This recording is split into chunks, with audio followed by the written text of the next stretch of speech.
Harimau ini sedang sekarat. Lebih buruknya lagi, bayi perempuannya meninggal ketika lahir. Di momen terakhir hidupnya, dia terus menatap Nana. Pernapasannya berhenti perlahan-lahan. Awalnya Nana berencana mengubur mereka di pinggir pantai, memberikan salam perpisahan. Tapi tiba-tiba dia merasakan, sepertinya bayi harimau bergerak. Dia langsung membaringkan bayi harimau, memberikan nafas buatan. Di momen ini, terjadilah keajaiban. Bayi harimau kembali hidup, mulai tersadar.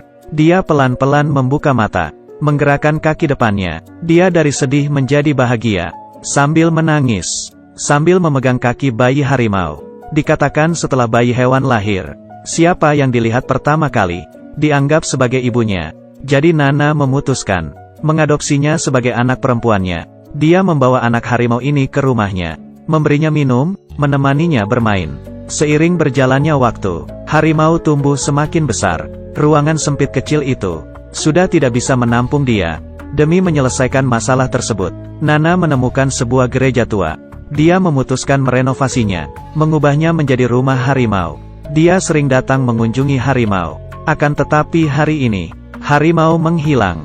Dia yang cemas datang ke kantor pencarian hewan, berharap mereka membantu dia menemukan harimau. Di kantor ini terdapat 3 pegawai.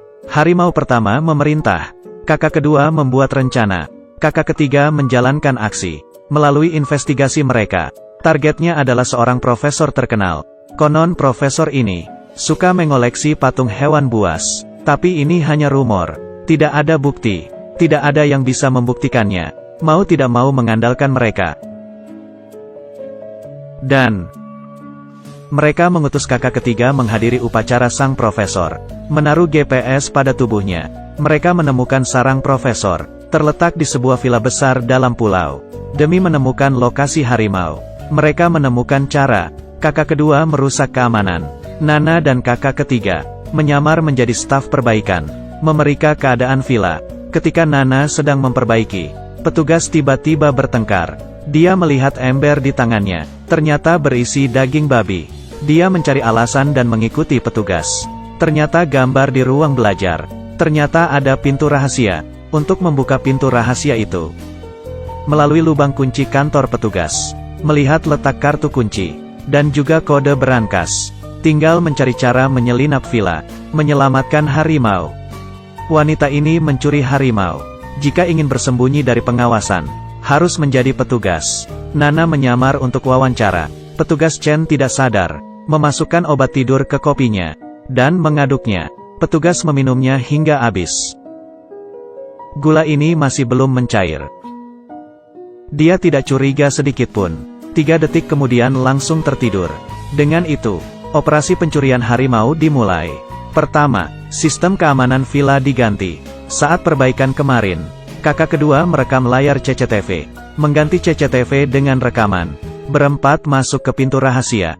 Ternyata terdapat harta karun, terdapat patung dan perhiasan. Tapi mereka tidak peduli. Dari pengamatan kakak pertama, di patung terdapat petunjuk. Mereka menekan patung. Terdapat sebuah pintu. Sama seperti rumor, ada banyak patung hewan buas.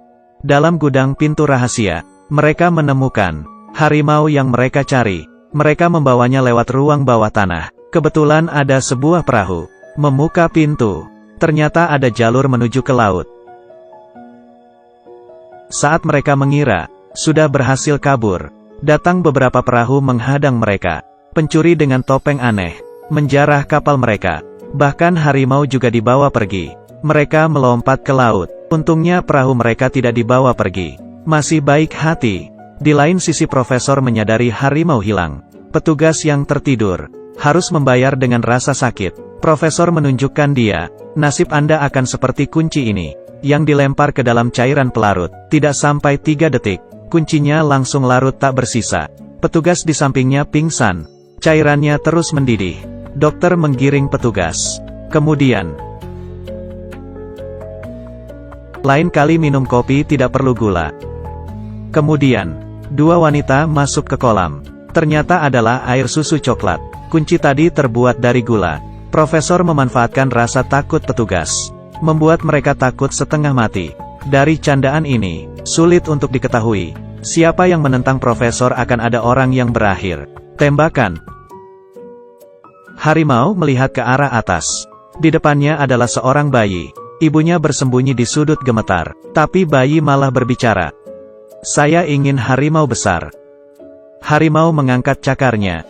Bayi juga mengulurkan tangannya. Harimau yang galak ini juga memiliki sisi yang lembut. Tapi saat ini dia sedang berjalan di puncak gedung. Dari belakang dia dikepung oleh polisi. Demi kabur, dia hanya bisa manjat ke atas. Polisi memanfaatkan kesempatan. Sebuah tembakan. Dia melompat, mengira bisa bebas dari bahaya. Tanpa diduga, dia hampir tidak bernyawa. Orang di bawahnya berteriak. Harimau terus tergelincir. Bahkan polisi menurunkan pistolnya.